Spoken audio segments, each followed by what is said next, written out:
ئەو کرێکارانەی لەسەر کار دەبنە قوربانی یا کەم ئەندام دەبن هاوشێوەی فەرمانبەران خانەنشین دەکرێن.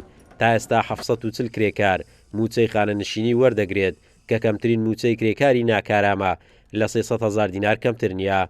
سەندیکای کرێکارانی کوردستانیش ڕای دەگەێنێت داوامان کردووە نەخۆشخانە لە پارێزگاکانی هەرێمی کوردستان دروست بکرێت بۆ کرێکاران.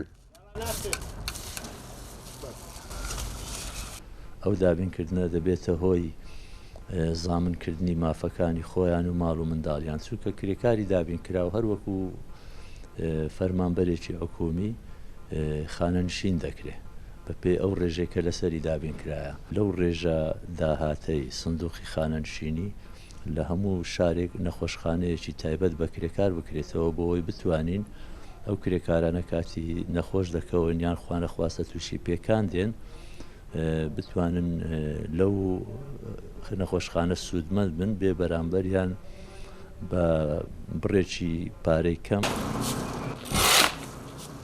هەموو مانجێک 105 لە موچەی کرێکار لەگەڵ 112 لە خاوەن کار وەردەگیرێتن و دەدرێت بەو کرێکارە لە کاتی خانەنشین بوونی.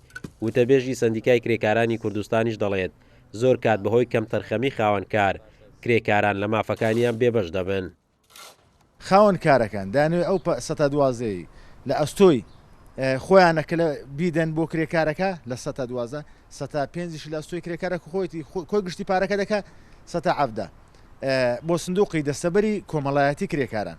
بەڵام ئەو پارەیە بۆی پارەکەی زیاد نەدا خاوەن کارەکە بە پارێکی بەنسبێکی یەکجار کەم کرێکارەکە دەستەبەر دەکاتن.